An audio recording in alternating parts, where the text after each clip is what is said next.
Kamogelo, Whispers of Love and the Journey Through Heartache. One page. Chapter 1. How I Met Matshepo. The Story of Kamogelo and other. When I look back to when everything began, I find myself transported to the vibrant expanse of social media, specifically Facebook. It was 2014, and I was just an ordinary high school student, browsing through the familiar faces and daily updates that filled my timeline. But there was one face that stood out among the mundane, a captivating girl with an angelic baby face that made my heart race every time I saw her picture. This girl, Heather, was not just pretty. She had the kind of smile that could light up the entire room, one that made me feel like I had just caught a glimpse of pure innocence. From the very first moment I noticed her smiling profile picture, I was mesmerized. Her posts, filled with playful poses and mischievous adventures, conveyed a sense of wildness that clashed sharply with the impression I gathered from her gentle features. As I clicked on her profile, I wondered if she could be my girlfriend. It was childish dreaming, perhaps, but I felt a connection to her innocence that transcended the playful exterior she displayed on social media. I kept stalking her Facebook page. Every like, every comment she received only intensified my fascination. It was as if the world around me faded, leaving only her there, lighting up my feed while I basked in the glow of her virtual presence. Her pictures garnered endless likes and comments, each one adding to my worries and insecurities. Could someone like her ever be interested in someone like me? I felt small in her orbit, filled with admiration, but also a constant ache of uncertainty and self-doubt. Yet something compelled me to reach out. I finally decided, enough procrastination, I must message her. After gathering my courage, I opened Facebook Messenger and sent her a direct message. I was a teenager lost in a whirlwind of emotions, wrestling with my 2PAGE nerves as I waited for her response. It struck me to learn she lived about 70 kilometers away in Zebediela, a distance that felt monumental in my heart. Days turned into weeks filled with eager anticipation, but my initial attempt at conversation went unanswered. My heart sank. But I couldn't give up. Each new post of hers reignited my feelings, sending my heart into a flurry of excitement. The thrill of her replying, even if it wasn't immediate, kept my hopes alive. Eventually, she responded. The moment I saw her reply light up my screen, an explosion of joy filled my heart. Yes, she wants to talk. I could hardly believe it. Her replies weren't as interactive as I'd hoped, but it felt like a doorway had been opened. My admiration for her turned into a playful flirtation, each exchange building a connection that felt as thrilling as it was daunting. I began to engage more with her posts, commenting and complimenting her photos. To my delight, she started responding positively and even initiated conversations. I remember a day she posted a good morning message with heart emojis on my timeline. It was surreal. My friends were bewildered yet supportive, laughing about the newfound online relationship of theirs that seemingly came out of nowhere. But as time passed, things took an unexpected turn.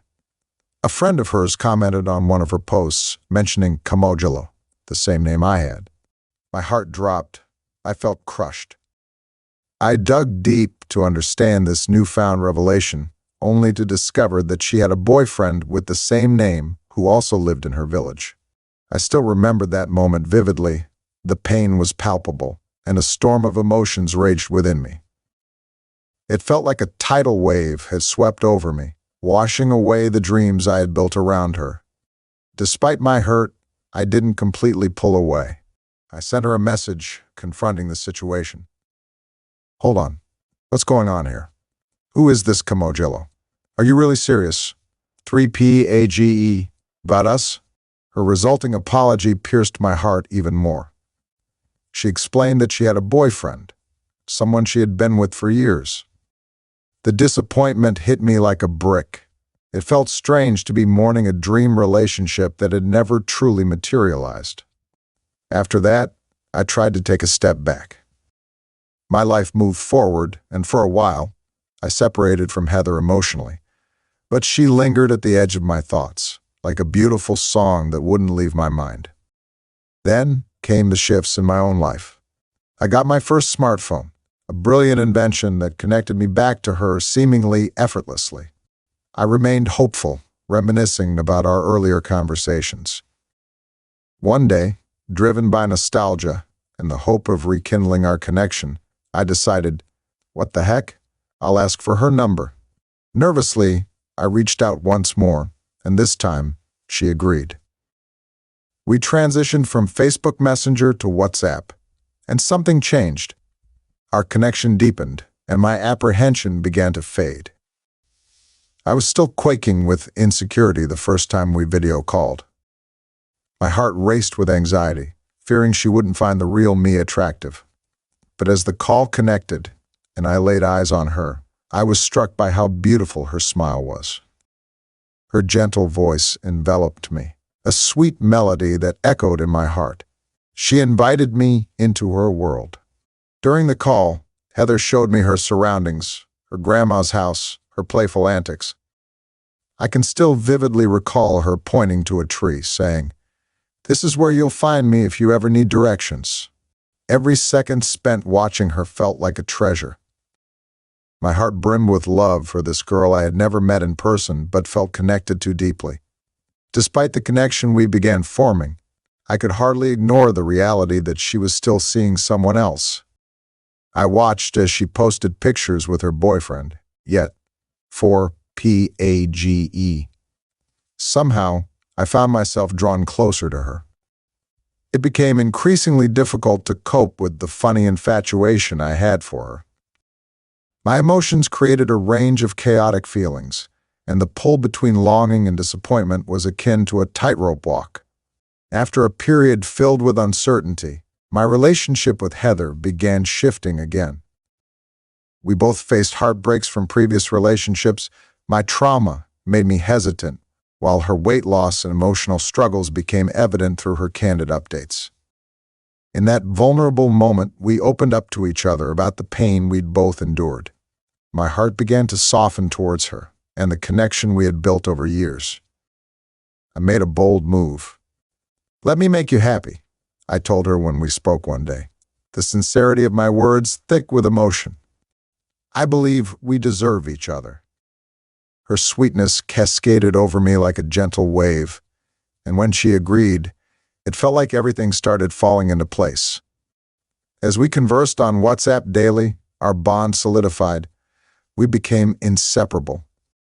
Yet, I couldn't shake the nagging doubt, a fear born from past heartaches. Vulnerability felt like an obstacle, yet only she could break through those walls. I held onto her tightly, nurturing our blossoming relationship. Then came December, the month we chose to finally meet, to put our connection to the test in person. "Let's do this," I said, and Heather agreed to visit me on December 16th, 2020. The day drew closer, and I could barely contain my excitement. But as fate would have it, the day approached with a twist of challenges. Heather's mother was working a night shift, and Heather had to spend her day cooking a traditional 5 PAGE meal mogodu that took hours to prepare. As the clock ticked, my anticipation morphed into anxiety. Would she be able to make it? Would everything come together? At 4 p.m., I received a message from Heather. "I'm still cooking," she wrote. I started losing hope. As the sun dipped lower, gripping the day in twilight, I felt heaviness in my heart. When she texted again, just after 6 p.m., "Mama left, I'm on my way," anxiety surged. She described to me her panic as she traveled to town Pretoria CBD, unsure of which taxi to take to Tembisa. Worry swallowed me whole as I reminded her repeatedly to stay safe while she traversed cities she wasn't familiar with. Note, it was for the first time she is attempting to travel to Tembisa. I could feel my chest tighten as apprehension crawled under my skin, but Heather's determination was as fierce as her love. We spoke till late, her laughter reverberating in my ears, giving me the strength to believe that everything would be all right. But, as dusk settled, her messages came in fits and starts. She was stressed about not finding a taxi, anxious about traveling late, and lost in town. The clock was ticking past danger, and the city came alive with chatter, not the comforting chatter of shared laughter, but the dissonance of people moving about, strangers colliding. In a twist of events, she found herself navigating a tangled route through the city, ultimately choosing to visit family friends at Felly rather than risking another journey at night. When she informed me of her change of plans, doubt seeped into my heart. What if she's lying? The remnants of my past traumas whispered in my ear, threatening to unravel the trust we had built. As she made her way to Felly, I continued to text her, ensuring she arrived safely. It was between 7 and 8 p.m. when she began to feel anxious. Although she was aware of where to disembark, she was uncertain about the exact location of her family friend's house. Eventually, she exited the taxi but found herself stranded, unfamiliar with the area. She, 6PAGE, described the surroundings as unsafe. Just as my concern grew, she fell silent for 20 minutes. "Let me order you an Uber," I insisted. I didn't care how much it might cost. All that mattered was bringing her back to safety. Yet, the minutes dragged, her responses slowed, and an avalanche of doubts buried my heart. My fears, fueled by past experiences, led me to believe that perhaps she wasn't being truthful. I shared my worries with my friends, tears pooling in my eyes as anxiety gnawed at my insides. "She could be lying," one friend pointed out, his words slicing through my heart. My mind raced with the darkness of possibilities. What if she had gone to someone else? This new thought hung heavily over me. Despite all the worry, there came a respite. At 8:30 p.m., Heather reached out, relieved to be safe, expressing how she had found refuge at her family friend's house at Felly. I wanted to call in happiness. I wanted to scream for relief, but my past insecurity spiraled through me. "Were you really safe?" I questioned her, hurt rising like a choking wave. Our night turned into a hurtful mess of confusion. I grappled internally between fears of losing her and the knowledge that I had to trust her. I told her, haltingly, "I can't do this anymore." Every word felt like a knife as it fell from my lips. I heard her pain with each response, her own disbelief hanging heavy in the air. "Why does it feel like I'm losing my soulmate?" She replied, her words crashing through my heart like thunder. Hours passed in anguish, tears falling silently in the darkness. An unshakable bond tethered us together, a feeling I couldn't shake. I knew she was my kindred spirit.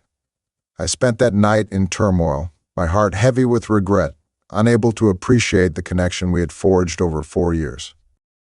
When morning came, a new day lit up the world outside. I felt the heat of guilt rise within me, the remnants of what I said still echoing. I couldn't bear to lose her.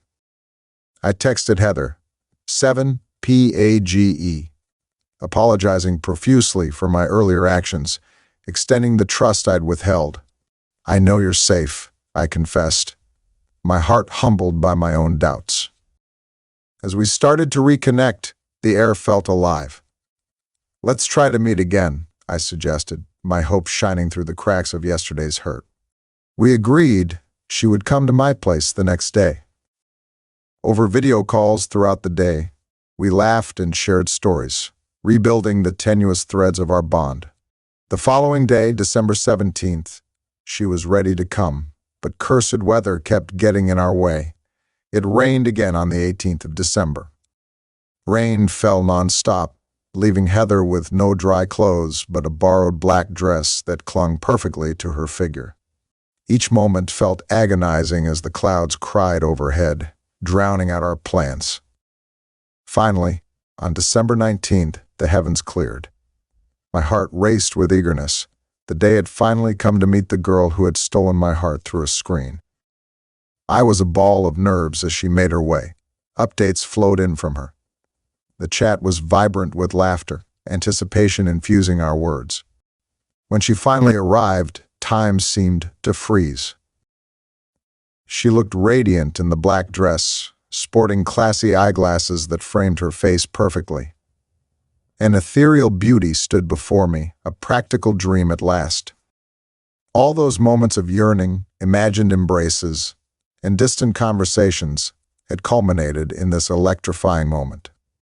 As I offered her juice, my hands trembled like leaves in the wind. She noticed, and a light blush crept across her cheeks, echoing the warmth blooming in my chest. Despite the nerves knotting my stomach, joy washed over everything. We finally met, my heart sang, and everything felt aligned by some divine force guiding us to this moment. Page. From that day forward, our love story began to weave the colors of our lives together, creating a tapestry that was uniquely ours. Each moment was layered with shared memories, deeper connections, and the understanding that sometimes love is found not just in truth, but in the bonds we choose to nurture despite the trials. Heather and I learned a beautiful lesson, that the foundation of love is built on trust, communication, and the willingness to embrace vulnerability. Amid the twists and turns of fate, we found our paths intertwined for a reason, and our journey together was just beginning. Page. Chapter 2. A beautiful journey of love and parenthood. Around the end of 2020, specifically between September and December, an inexplicable bond between Heather and I began to take shape. We were officially dating, even if it was from a distance, as we had not yet met in person. Our connection was cultivated through social media. Every single day, without fail, we would call and text each other. It felt like a serious relationship, yet we both knew that the absence of face-to-face interactions made it hard to fully declare our partnership. However, there was hope brewing in the air, tying us closer together with strings of anticipation. We had plans for our South African team to eventually unite with each other, which served as a beacon of light, guiding us through those lonely months. Then came December 4th, an important date that was seared into my memory. It was Heather's birthday. I knew this day was monumental, and I was determined to make it special. With heartfelt excitement, I crafted a text message filled with love. "Happy birthday, my love." But in an unfortunate twist of fate, I neglected to hit the send button. Days passed, and I carried this weight of disappointment, believing that my message had been delivered. As the days flew by, I noticed a shift in Heather's demeanor. She began to feel distant, and I couldn't help but wonder if she had lost interest or was concerned about our future meetings. Her reactions echoed disappointment, and my heart sank with doubt. Being the sensitive person I am, I felt compelled to confront her about this unexpected shift. "Is everything okay?" I asked, trying to decipher the silence between us. "Do you still want to meet in person?" 10. Page. She opened, her frustration spilling over as she pointed out the birthday message I had seemingly forgotten. "You called me your girlfriend, yet you didn't even wish me a happy birthday. What am I to think?" The words hung heavily in the air. With confusion enveloping me, I defended myself, insisting that I had indeed sent the message. But when I searched through my drafts, my heart plummeted. There it was, untouched and unsent, my birthday greeting, waiting like a ghost between us. I felt ashamed, like I had failed both her and our budding relationship. Each tick of the clock brought reminders of my slip-up, weighing heavily on my soul. After a lengthy, emotional conversation, we decided to let it go. Despite my silent promise to make it up to her, I faced a grim reality. Christmas, New Year. Any chance to express my love was fleeting. So I held on to a sliver of hope. Valentine's Day was just around the corner. As February crept closer, I was filled with excitement and nervous energy. Unlike any relationship I had experienced before, I wanted to make this Valentine's Day memorable to honor my love for Heather, acknowledging that her birthday had slipped through my fingers. I was determined to sweep her off her feet, but there was a lingering anxiety gnawing at me. What if she had higher expectations? A mere 2 months had passed since we began our journey together. My previous relationships had never seen the joy of a Valentine's celebration. It felt unfamiliar territory. Would she expect something extravagant? So many questions cascaded through my mind as Valentine's Day approached. P-A-G-E. In my fervent search, I stumbled upon an exquisite set of jewelry at Stern's Jewelry Store, TFG Online. A beautiful watch paired with a stunning pair of earrings. At first glance, I was smitten. However, it came as a package deal that included a ring. The thought of proposing felt premature. I didn't want to convey any mistaken intentions just 2 months into our relationship, even if the future felt written in the stars. Though tempted to sell the ring, I restrained myself and instead planned to keep it for a future moment. I imagined Heather's delighted face when I unwrapped that jewelry set for her, a token of my unwavering affection. 10 days before Valentine's, excitement bubbled within me, but time felt as if it was an unyielding adversary. Days crept by, and by the time Valentine's rolled around, I could hardly contain myself. I figured it was best to give her a glimpse of what I had planned. I decided to show her the unwrapped box, teasing her imagination, inviting her curiosity. "Wait until you see what's inside," I texted, eager for her reaction. But instead of the desired thrill, she replied hesitantly, "But what if you spoil the surprise?" "I just can't help it. What if something happens before I get a chance to show this?" The door was finally opened, and after a tense day of anticipation, the moment arrived, an action I would remember fondly for the rest of my life. Heather unwrapped the box to unveil the stunning jewelry. Her face radiated pure joy, and tears filled her beautiful eyes as she processed the gift. In that moment, I knew this was love. A love I had never experienced before. 12 PAGE. In between the excitement of newfound love, I had to apologize once again for forgetting her birthday. "I meant to wish you happy birthday," I reiterated, "but it was just an accident. You truly mean everything to me." With Valentine's behind us, I felt eager to build a family with Heather, faithful and shockingly swift. Flash forward to 2021. With the tenderness of our bond blossoming, the conversation about starting a family sparked brightly between us. Heather had mentioned the notion of being pregnant casually one evening. Initially, I approached the idea with caution, knowing the pressures that come with becoming parents. Could we provide for a child financially? Would it be the right time?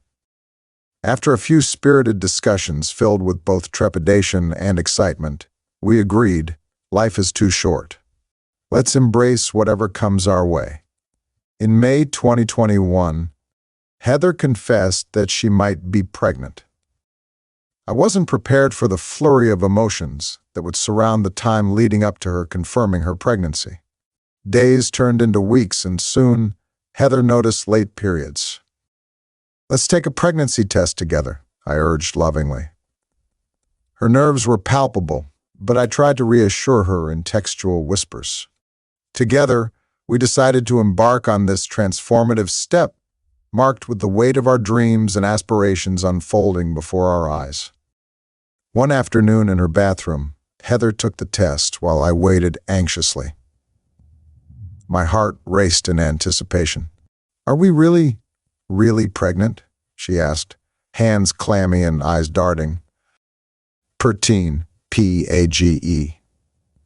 "It looks that way," I said, yet knowing this miracle could set off a sequence of challenges.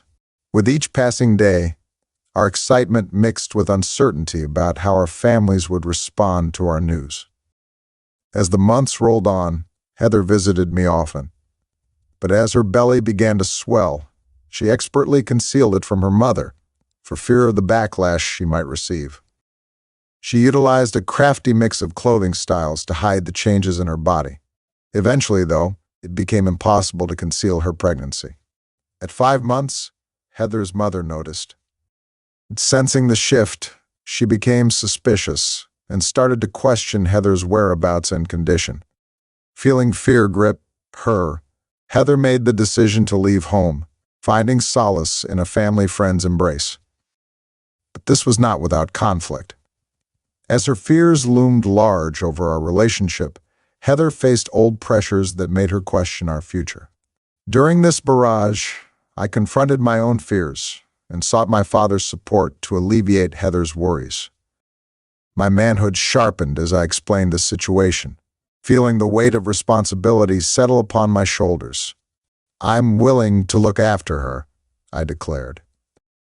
I explained how important Heather was to me, emphasizing the profound connection we had built over our relationship. Although our family dynamics differed, it felt as if everything was falling into place.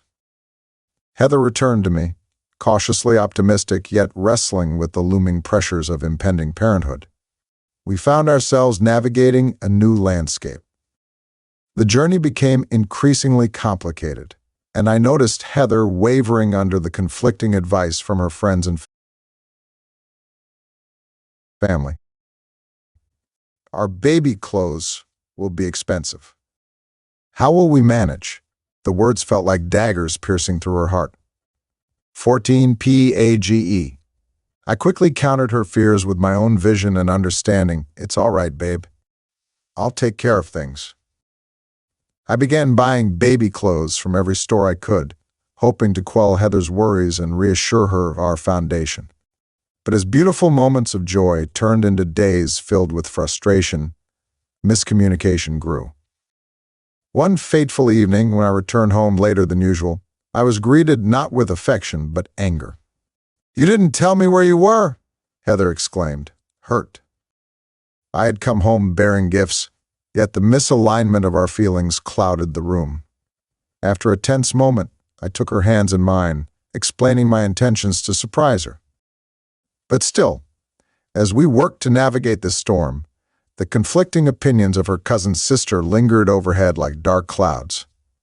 Then came December, a turning point. With the baby due soon, Heather decided to spend time with her grandmother in Limpopo. There was comfort and warmth and connection, and being enrolled in new surroundings, I worried about the distance between us. Yet, Heather kept updating me about her pregnancy, longing for my presence and emotional support while home. With each passing day, the uncertainty loomed larger than ever. What if something goes wrong, I thought, and the biggest challenge lay ahead. My heart sank and tightened as Heather faced complications during her pregnancy. On March 4th, 2024, while at work, I received the call that forever changed my life. "We have a boy," Heather exclaimed through joyous tears. The joy bubbled within me, lighting my 15 PHE heart. "Does he have my hairline?" I joked, eliciting a laugh through our shared excitement. After all, I wanted him to take all my features, but not the receding hairline. Heather's words painted a picture, but I itched for a photograph to immortalize the moment. But her grandmother had taken her smartphone for safety at the hospital. Nonetheless, the happiness that enveloped the family was palpable. Initially, we planned to name our child Prince, should he be a boy. But upon the birth of our son, it felt as if those names faded from our hearts. It was Heather's grandmother who honored us with a name that resonated with heavenly melody, Kamogelo. With every syllable, we felt it connect us deeper to our roots, layers of meaning unraveling like a soft, warm blanket. However, just when the nightmare felt like it was fading, our son was diagnosed with jaundice. Heather was swept with sadness and fear, her face lined with worry. The weight of her feelings consumed me, and I instinctively called my mother for guidance to comfort her. My mom's calm voice soothed the piercing anxiety. "I've seen this before. Everything will be okay, sweetheart," she reassured. This connection bridged the familial gap between us, reinforcing a sense of community and support. A month later, I meticulously planned a trip with my mom to visit Heather and our newborn in Zebediela. As I prepared for our journey, news broke of violent taxi wars. With safety in mind, we adjusted our route, which ultimately lengthened our travel time and shoved us into a more grueling ordeal. Finally, we arrived later than expected. When we reached Heather's family's abode, they welcomed us with open arms, radiating warmth and love. My heart lifted, but my nerves. 16 PAGE. Churned. What if they were skeptical of my presence? Thankfully, Heather had prepared a beautiful meal. Throughout dinner, I couldn't shake the anxiety gripping my stomach. Dinner time fluttered by, filled with laughter, chatter, and warmth. But I hesitated to eat, nerves ricocheting within me. This moment, the one I had dreamed of, carried immense significance. As if time stood still, I grabbed our son with love. Nothing awaited me but the pure, indescribable feeling of being a father. I was reluctant to let go, cradling him close to my chest, muffled by the exhilarating rush of emotion that came with the embrace. I felt complete. However, the sun dipped low and shadows grew long. We still needed to return to Mumfanama, 80 kilometers away. My heart sank at the thought of leaving this precious moment behind. Fortunately, they found us a special ride back for us.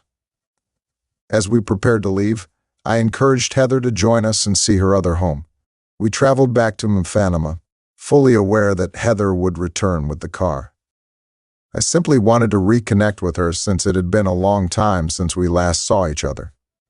Deep down, Heather had a strong affection for my mom, and together, we made our way home. I then insisted that Heather meet my grandmothers. She agreed, though she was nervous about the dogs. My mom held her hand to reassure her. It was a priceless moment to witness the bond between her and my mother. I felt a sense of pride in having brought my mom both a daughter and a best friend, and she truly fell in love with Heather's personality. It was a day filled with love and connection that forged a bond between two families, enriched by our son's radiant light. Thus began our journey, a journey woven through love, anticipation, and joy, binding Heather, our beloved child, and me in a tapestry of life's endless possibilities. 17. PAGE. Chapter 3. The Journey of Love and Change. The Journey of Love and Change. I will tell you this story, not just as a recollection, but as a vivid journey of love, resilience, and growth. It's about Heather and the transformative experience that began after our pregnancy, the birth of our child, and how we navigated through our changing lives. When Heather gave birth to our beautiful child at ZB Hospital in Limpopo, everything changed in a way we never anticipated. She stayed in Limpopo with her grandmother, the very woman who had raised her, while I remained behind, juggling work and our evolving responsibilities. Heather, now a devoted mother, was focused solely on caring for our little one. She didn't complain, nor did I. We relished the joy of parenthood and embraced the early days of raising our child. At that time, I was the sole breadwinner, feeling the pressure of financial burdens, though I never voiced it. My heart ached for Heather. I longed to be there for her and our child more frequently, but circumstances dictated that I work long hours to ensure our family's needs were met. Heather wished she could contribute financially, but her priority was our little one, whom she nurtured around the clock. Every day when I returned home from work, I could sense the deep satisfaction she found in motherhood. Even when I provided a fixed amount of money monthly to cover expenses, she managed that money with such grace. I often marveled at how she balanced it all, without even treating herself to a single luxury. Time marched on, and soon our child was a year old. By then, Heather relocated to Pretoria when our baby was 6 months old. moving in with her mother to create a family structure that was closer to me. Now, living in Pretoria meant she could travel to Tembisa. 18, PAGE, more often, bringing our child along for regular family visits. Yet, traditional customs meant that Heather could not stay with me full-time until I had paid the lobola, a traditional bride price. So, our moments together were limited to time frames of memories built during those longer stays every 2 weeks. As the days turned into weeks and then into months, further challenges emerged. Heather desperately sought employment to lessen our financial strains, even though I constantly reassured her that the work she was doing at home was invaluable and irreplaceable. Soon enough, her persistence paid off when she secured a job at Pizza Perfect, filling in for someone on maternity leave. She was elated, although it was a temporary position. I felt a glimmer of hope that our struggles might ease.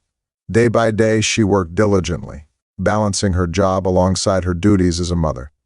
I admired her resilience, as Heather would work from 9 in the morning until 8:30 in the evening, giving her little time to connect with me. Our communication dwindled, and I could feel a rift forming. As we spent less time together, I became increasingly insecure, fearing that I might lose the bond we had painstakingly built. I remember a particularly rainy afternoon in November when I broached the subject with Heather. I did not realize how concerns about our connection weighed heavily on both our hearts. I gently spoke of my fears. She listened and shared her struggles too. She admitted that the fatigue of her new job prevented her from connecting as deeply as she wanted with our family. Yet, in that moment of honesty, we found a renewed commitment to work together. Things turned around. Our precious conversations resumed, albeit with more effort. We would find fleeting moments to catch up on lunch breaks or before bed at night, anything to reclaim the closeness we cherished. PAGE. Still, Heather was grappling with the changes in her body post-pregnancy. I noticed her self-esteem fluctuating, though I constantly praised her beauty to counter her doubts. However, returning to work introduced Heather to a new environment filled with people who had no idea of her insecurities. The compliments she began to receive from customers ignited a new spark in her. Perhaps in the midst of her struggles, she began to find herself again, walking the path of reclaiming her self-worth. However, this newfound attention became a sore point in our relationship. While I was genuinely proud of her, I felt overshadowed by the flood of compliments from countless customers comparing me to them. I later understood that what felt like competition was actually a misunderstanding, but for a time, it fractured our fragile connection. In time, we discussed these feelings openly. I emphasized that my love for her was unwavering despite the external noise she faced, reminding her of our journey together, the beautiful bond we shared that couldn't be diluted by fleeting accolades from strangers. This conversation deepened our understanding, rekindling the spark we feared might be gone. However, other challenges loomed ahead. As Heather settled into her work, the logistics of childcare grew increasingly complicated. It pained us to think of our son being alone. Heather and her mom searched for a caretaker, eventually finding someone who they hoped would give him the love and attention he needed. Alas, we realized quickly that our son wasn't happy with her, often crying whenever we dropped him off. After much contemplation, Heather decided to explore alternative care options. During this same period, I observed how our son blossomed into a lively 1-year-old, filled with laughter and energy. I wanted to celebrate his first birthday in the most 20 PAGE memorable way, so I surprised him with a drivable electric car, one that would surely make Heather smile. I remember the joy in her eyes when our child took his first spin around the yard, pure happiness reflecting in her smile. As days turned to months, it became apparent our balancing act, as parents and partners, was wearing on us. Heather's shifts completed the cycles of late nights, resulting in me feeling helpless each time she had a late-night shift or a day she required help managing our son. With public transport posing risks, we decided it was time for our precious child to spend some time in Limpopo with Heather's grandmother, an incredibly tough decision for me. I felt the uneasiness settle into my chest. I thought about how distant it would make me from my son, but understanding that it was for his safety helped ease my concerns. It was still a difficult goodbye, and I remember how emotional Heather was, knowing she was sending our child away, yet we both agreed it was the best decision for all of us. So our son began living in Limpopo, yet the bond remained even stronger. We would call frequently, trying to bridge the distance with video calls. Still, I missed those intimate moments we used to share as a family. With our son gone, Heather and I planned outings for the times she was off work, rekindling the romance we both so desperately needed. One evening, my heart raced with excitement as we planned a surprise date at Monte Casino, a place I hoped would be filled with laughter and joy. I could not wait to see her face light up. Yet, knowing she had a hard time managing time made me worry about her being late. After urging her to arrive early, she shocked me by arriving late again, but this time because she had gone shopping for the perfect dress. Page. When I saw her, my breath caught in my throat. She had transformed into the most stunning version of herself, wearing a beautifully fitted dress that hugged her curves perfectly, radiant under the soft lights. Her grace and beauty reminded me why I fell in love with her in the first place. But as we set off for the evening, Heather remarked that we should visit my family first, an idea I hesitated to embrace since it was our planned date night. Yet the look in her eyes dispelled my frustration, and I caught myself nodding in agreement. Arriving at my father's tuck shop felt surreal. It was the first time Heather would meet my father and brother, an event that painted the air with both excitement and anxiousness. As my little brother greeted us with open arms, my heart swelled with hope that my family would embrace her as their own. However, as we waited for my dad to return from work, I sensed Heather's mood shifting. Her vibrant energy seemed to dim, and I could feel the tension building. Confusion overwhelmed me. I wanted to reach out but hesitated, not wanting to escalate the situation in a public space. Yet, I could not shake the feeling of something being wrong. When my father finally arrived, it was with a swirl of emotions. I introduced Heather as the woman I intended to marry. My dad's warm smile was comforting, yet I sensed a lingering tension as we navigated the dinner we had prepared together. But Heather remained quiet, lost in thought. After returning home from a rather uneasy evening, I confronted Heather about her unusual demeanor, to which she eventually opened up about her nerves meeting my dad. I assured her that no expectations were placed on her, but that moment weighed. 22 PAGE. Heavily on her heart. It was tough to recognize that my partner was feeling defeated and unsure, despite the launch of our plans to integrate our lives together. We eventually cleared the air, spoke openly about our feelings, and initiated a prayer together to reaffirm our love and commitment to each other. While the misunderstandings of that night lingered, we felt the warmth of rekindled intimacy drawing us closer together. But as days wore on, shadows of insecurities crept back into our relationship, especially with the emotional toll of uncertainty shifting us.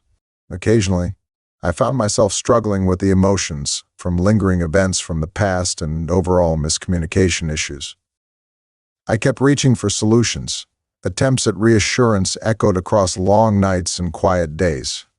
I favored gifts and gestures to convey my love and dedication, flowers, chocolates, and sweet notes. And then, when her birthday neared, I went all out. I gifted her a beautiful Brazilian weave she had admired for years, among other cherished items. Her eyes sparkled with joy when she received the gifts. However, amid the celebrations, Mysterious flowers arrived at her doorstep, creating a whirlwind of jealousy in the pit of my stomach. The argument ignited old flames of insecurities and doubt that had quietly settled in our relationship. I questioned her fidelity based on the flowers, leading us back to those painful misunderstandings. I found myself at a crossroads where emotions were raw and clarity felt impossible. Despite reconciling and pledging to work through our issues together, I sensed Heather retreating again. It hurt to see once vibrant laughter replaced by an uncharacteristic distance. I expressed my concerns, feeling as if she was drifting away, a dissonant echo of the love we had nurtured together. In mid-December, a significant event unfolded when Heather's cousin, affectionately known as Sister, strongly encouraged her to attend a wedding that coincided with a weekend when Heather was scheduled to work. Having just started her job, she didn't have any leave days available, which complicated matters further. Despite the challenges, Sister insisted that Heather's presence at the wedding was essential, warning her that their relationship would suffer if she chose not to attend. This pressure weighed heavily on Heather, who found herself struggling to juggle her professional obligations and personal commitments. As the demands of the situation mounted, Heather and I had several conversations to explore potential solutions that would ease her burdens while ensuring that her family responsibilities wouldn't overwhelm her. We brainstormed various options, but despite our best efforts, things felt increasingly strained. Heather was determined to be there for her cousin, yet the thought of leaving her job behind was daunting. Eventually, Heather managed to arrange for someone to cover her shift for that weekend, which was a relief.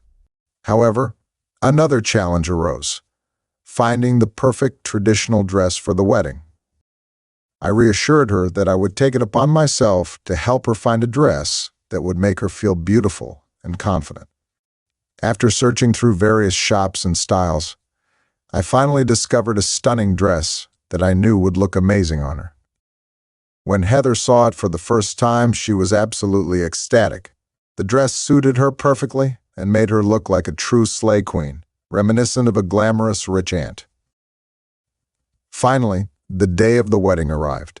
Heather had to travel to Limpopo, ZB, and went straight to Mfanama with our son, picking him up from her place in Pretoria. As the day unfolded, she shared with me that the dress drew a lot of compliments, which made her feel incredibly special and appreciated at the event. 24 PAGE. However, as the wedding festivities continued, I began to sense a distance growing between us. While I was at Mfanama with our son, enjoying the day in our own way, Heather was at the wedding in ZB, surrounded by family and friends. Concerned about the shift in our connection, I decided to call her. During our conversation, she opened up and admitted that I understood her better than anyone else. She explained that the reason she felt distant was her fear of losing her sister and best friend due to marriage. She worried that our relationship might change, making her feel less accessible to me than before. This heartfelt exchange reminded me of the deep bond we shared, and it became clear that, despite the challenges we faced, our connection remained strong. Heather's vulnerability in expressing her feelings only reinforced my commitment to ensuring that we both navigated this new chapter together, keeping our friendship and family ties intact. In the midst of it all, I continued to wander through the various seasons within our relationship, the passionate highs and the tempestuous lows. Just when we hoped to step into harmony, reality often reminded us of the complexities of life and love. Yet through thick and thin, the seeds of affection and commitment remained strong. Now, as 2023 drew to a close, I envisaged a future filled with love and growth. I imagined us someday blending our families as one, living under the same roof, nurturing not only our child but also creating a life steeped in love. With each passing day, I hoped we would embrace the journey ahead, richer for everything we had been through, knowing that together we could face anything, as long as our love burned brightly. This is our story, a reflection of love that endures through struggles, uncertainty, and unwavering commitment. We're not just writing a narrative, but crafting a life filled with laughter, joy, and endless possibilities. P.A.G.E. Chapter 4. A Tale of Love and Loss. Kamogelo Journey with Heather. When I reflect on my journey with Heather, my heart swells with a blend of love and sorrow. It's a bittersweet tale that began with the promise of a new year and the hope for fresh beginnings. As 2024 unfolded, Heather and I made a sacred vow to one another. We chose to set aside the unnecessary conflicts of the past and embrace love, trust, and mutual respect to nurture our blossoming relationship. Our lives became a tapestry woven with dreams, challenges, and cherished memories, a commitment to fiercely cherish one another. As February approached, excitement mingled with trepidation. My birthday was just around the corner. Heather, ever the thoughtful and generous soul, began planning something special. "This year is going to be different," she promised, her eyes sparkling with enthusiasm. "I want it to be the best birthday of your life." Hand in hand, we navigated the ups and downs, and I watched in awe as Heather evolved and matured in ways that filled me with pride. On the morning of February 10th, my heart soared as she presented me with gifts, a luxurious perfume I had long desired, along with clothes, a belt, and a new wallet. Yet, the most precious gift was a handwritten card, filled with heartfelt messages. "Happy birthday, Daddy. You mean the world to me," Kamogelo, her words wrapping around me like a warm embrace. That day marked a significant shift. For Heather, birthdays were sacred. She showed me how to celebrate them not as mundane anniversaries, but as milestones in life to be cherished. As we celebrated my birthday, I realized just how profoundly she had changed my perception of these special days. But the calendar didn't stop moving. Just days later, Valentine's Day arrived, and ironically, I found myself completely unprepared. My focus, 26 PAGE, was solely on spoiling her this time, especially after all she had done for me. Oh, how could I ever repay the kindness she had showered upon me for my birthday? As I faced the challenge of finding the perfect gift, I remembered the watch I had given her years ago, the one she cherished and then lost. It was the only thing I could think of that would put a smile back on her beautiful face. I couldn't locate the exact same one, but I explored every available option, hoping to find something that would bring her joy. I eventually decided on a lovely jewelry set that included a ring. My intent was clear. This ring wasn't meant to signify a proposal. Rather, it was a symbol of my commitment to her. I wanted her to know that I would one day present her with a ring worthy of a proposal. But for now, this was a modest yet deeply meaningful gesture. When Valentine's Day came around, I presented her with my gifts. Heather's eyes sparkled with delight as she adorned her hand with the ring. I could see her heart explode with happiness, and at that moment nothing felt more fulfilling than witnessing her smile. But as quickly as joy arrived, it dimmed with the shadows of life's challenges. Heather confided in me about her cousin, a sisterly bond that had developed over the years, who had begun to drift away.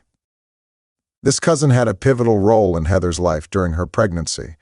She had been an emotional support when life got rough.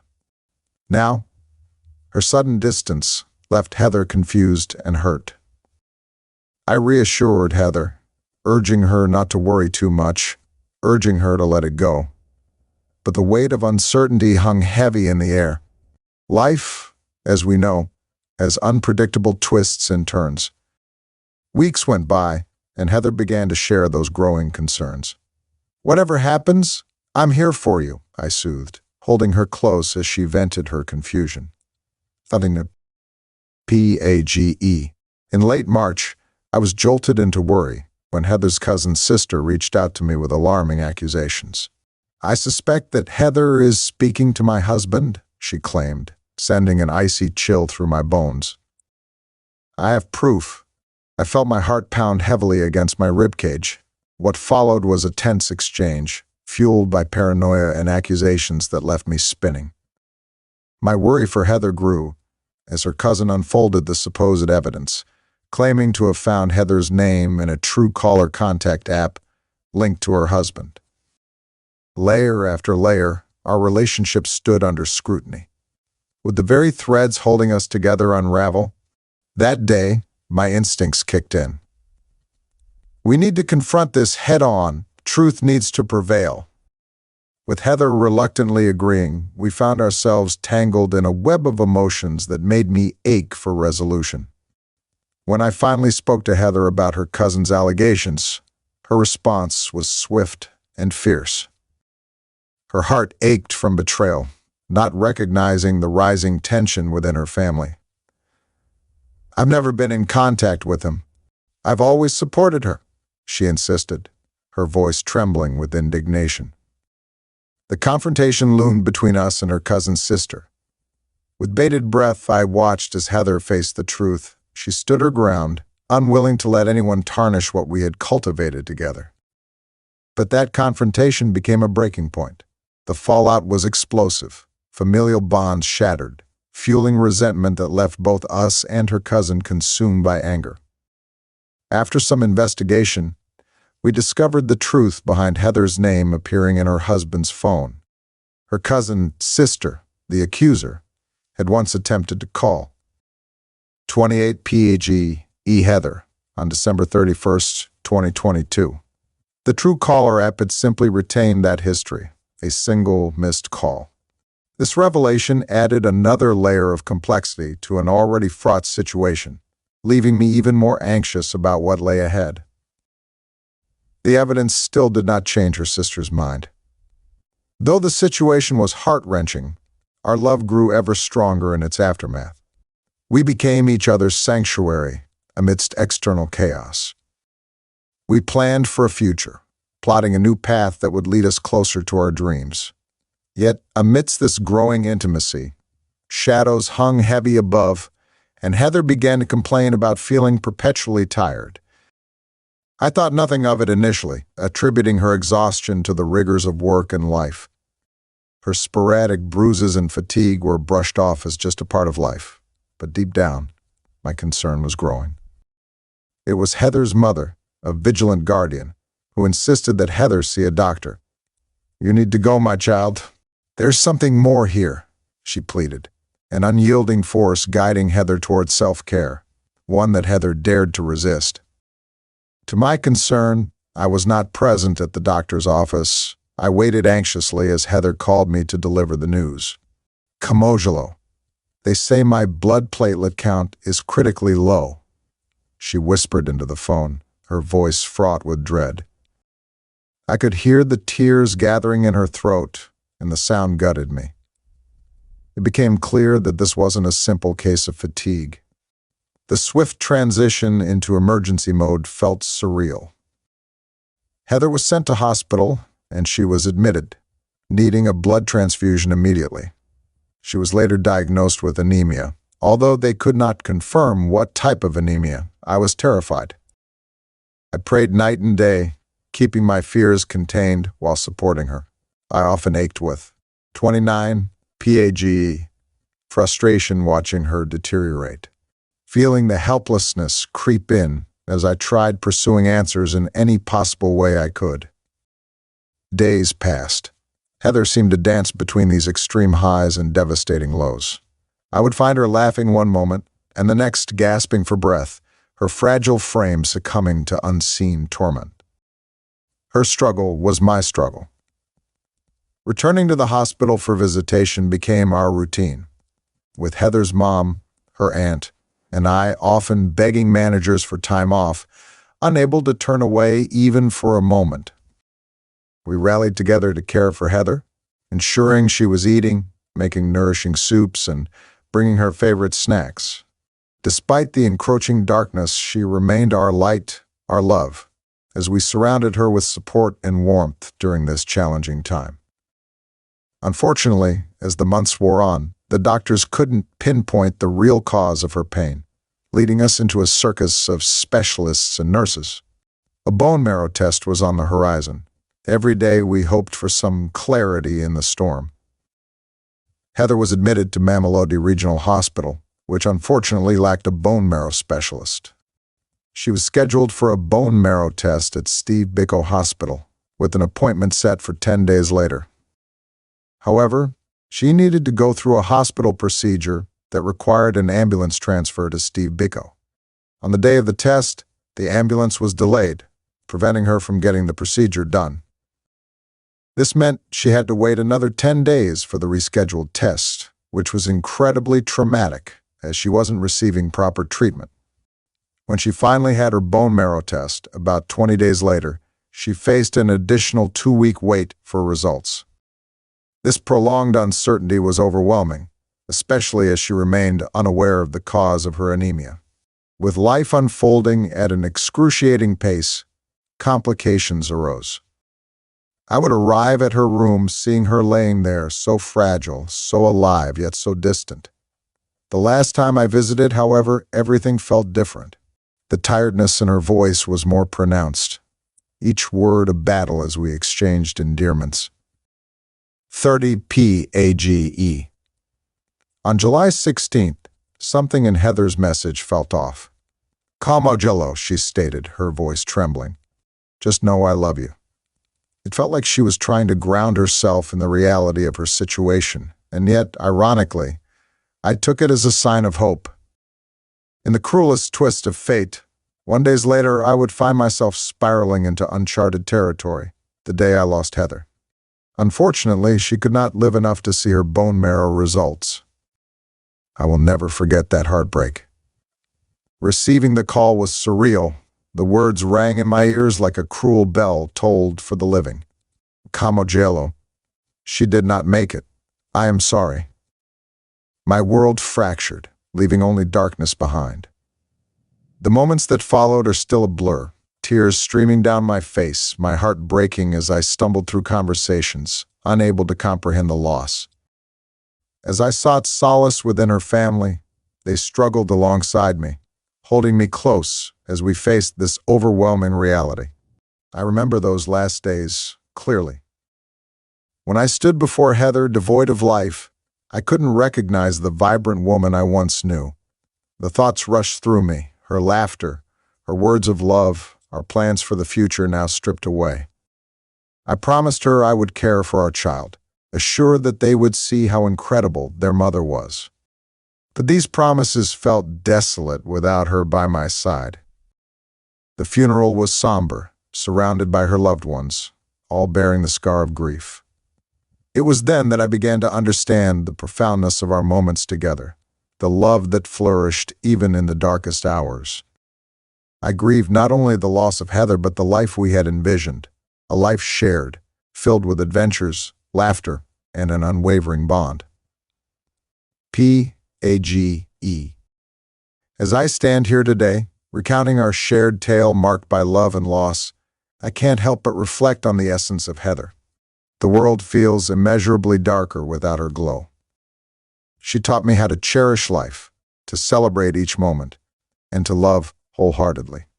Even in her absence, her impact remains imprinted on my heart, reminding me to keep moving forward, keep loving fiercely, and nurture the beautiful life we created together.